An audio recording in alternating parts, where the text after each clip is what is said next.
Hey friends, welcome back. Just Christina here, and today we're going to go over a single-page document called The Real Issue is Sovereignty.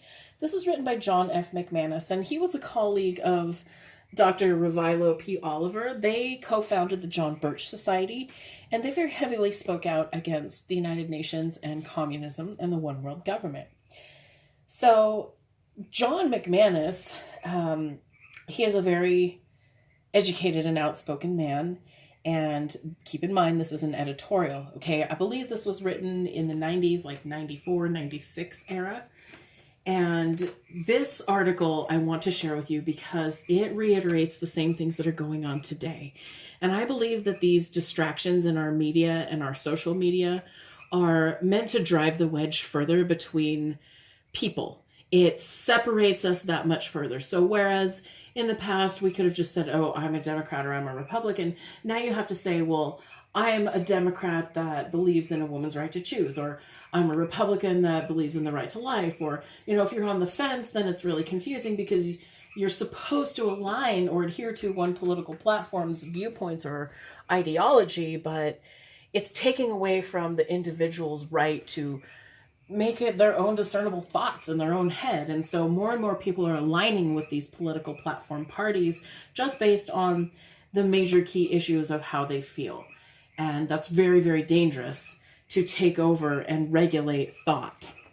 And there's a lot of psyop stuff that's been going on in our nation, and that's a different video for a different day. But ultimately, these issues that we're discussing, like abortion or the right to bear arms, these are distractions in our media. So when we are seeing these distractions in our media, that is the most crucial time to look inward and look deeper to find out what's going on underneath the surface in our government. A lot of things have happened, if you will, just over the past decades that Americans may have missed ultimately because they're too busy parroting about abortion and parroting about gun rights. And ultimately things don't change. Like I said, it's just a distraction. So let's get into this article. And I may or may not interject, but ultimately McManus is warning us not to have all of our eggs in one basket. So again, we're taking this document at face value, okay? And it may not expressly align with your own viewpoints, but it doesn't with mine completely either. So let's just look at it and see what he has to say, okay? Because this is his biased opinion. Abortion is a horrible crime in America, and the determined efforts of those who are trying to stop it are entirely commendable. But by putting all of one's energy into fighting against abortion isn't prudent. A more important battle rages on. Likewise, the right to keep and bear arms is, along with the right to life, fundamental to our liberty, and fighting to help Americans retain the right is laudable. But again, devoting one's efforts solely to the right to bear and keep arms is a mistake.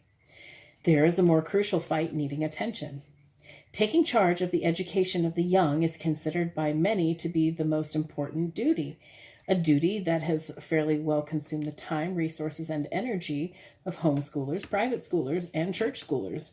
And to them, we offer the same warning.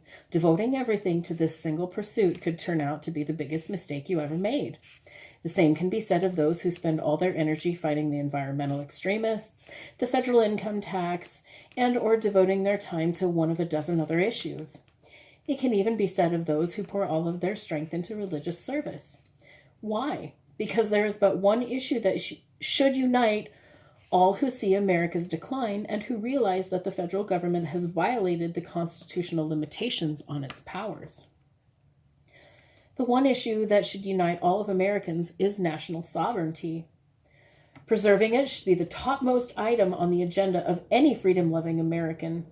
Fighting to retain our sovereignty doesn't have to supersede all other concerns, but if it is not addressed widely enough and soon enough to ensure that the nation remains independent, all those other battles will have been fought for naught. So I absolutely agree here because it's not a matter of being Democrat or Republican. Ultimately now, the issues like the border wall and all of these other sovereign decisions, it doesn't even matter if the United Nations takes over. So ultimately what it is about now is Are you a nationalist? Do you believe that the United States should be allowed to make its own laws and to govern its own people and not have to adhere to the greater agenda of the United Nations to police our people, take our right to bear arms, totally do away with our Constitution, and change the way that Americans live completely 100%? And I'm not talking about making us all wear uniforms or this or that and turning us into China. But ultimately, it will change every fundamental part of our government, of our money systems, of our schooling, every core element of our society. All right, so let's read on here, okay? Consider what would happen in this country were the United Nations to become the all-powerful authority. Does anyone think for a moment that the UN would halt abortions, allow private citizens to be armed, do away with the income tax, or permit parents to teach their own children, or create an alternative school, or even allow a proliferation of independent churches? The UN has been perfectly clear for over 50 years about what it seeks to accomplish. It favors population control and even contributes to the forced abortion policies of communist China. It would hardly permit private ownership of weapons. Its UNESCO subsidiary has made plain the whole world body's intention to be the sole educator for the planet. And so it goes. If this nation is ever delivered to the UN, which is the clear intention of the top leaders in virtually all categories of our national life, UN agents will force the UN's mandates on us. Yet hardly a day goes by without some mention in the mass media of the need for our nation to meet its global responsibilities. Frequently, there are references to the global village or to the need for interdependence, or to the wonder of some new UN commission preparing to take control of another part of life and lead us into a world government. In his 1992 An Agenda for Peace, UN Secretary General Boutros Ghali declared, "The time for absolute and exclusive sovereignty has passed. Its theory was never matched by reality. The threat is clear." Consider that as far back as 1946, William Carr, a consultant to the U.S. delegation to the UN's founding conference, wrote the following: "Under modern conditions, few acts of a nation affect only its own people. It seems clear that no nation which signs the Charter can justly maintain that any of its acts are of its own business or within its own domestic jurisdiction. If the Security Council says that the acts are a threat to peace," so he's saying that we absolutely have to go by what the UN Security Council says, because if they say it's bad, then it's probably bad. But how are we allowing them to say what is bad for us?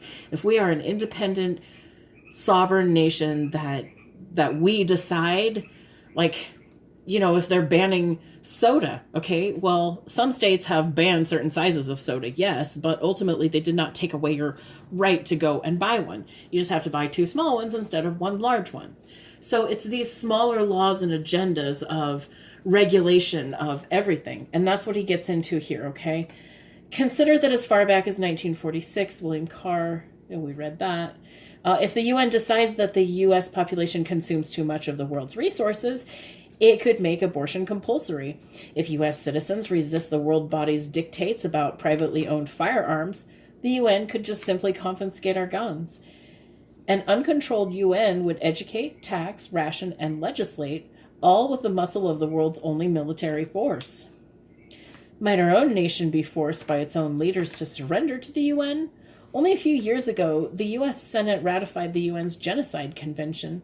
That convention opens the possibility that any American citizens could be brought before a UN tribunal in some foreign land where they would not enjoy the rights guaranteed in the Constitution's Bill of Rights. In 1992, the U.S. Senate ratified the UN's International Convention on Civil and Political Rights, which clearly states that rights are not unalienable but may be suspended by the passage of law. Various other UN conventions are being debated about children, the family, the environment, world disarmament, the oceans, and everything that pertains to our lives. So if you want to stop abortion, retain gun ownership, educate your children, exercise free speech, practice your religious faith openly, and exist as a free American, then join with others to get the U.S. out of the UN. So All right, that concludes his editorial, but I have to agree that it absolutely does not come down to anything other than the ultimate fight for America. And by dividing us, wasn't it Lincoln that said a divided nation falls? I believe it was. I could be wrong. But ultimately, the words of wisdom are the same. A united, divided nation. A divided nation falls, but a united nation can stand together. And because we're too busy bickering about things that don't matter right now, we can't see that bigger picture.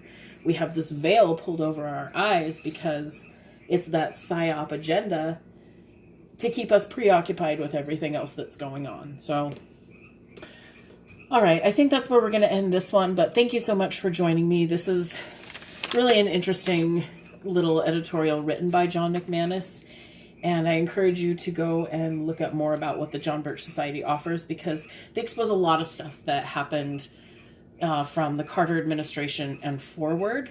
And like I said, this document came from the 90s, so there's a lot of information that we're going to try and pull together. So I've also gone through and made playlists of the information that I've been trying to share. So we have some books that we've been reviewing that have been put into one category, and then we have the loose leaf document category for little individual papers like this. So, all right, thanks for joining me, friends. Have a great night. Just Christina signing out.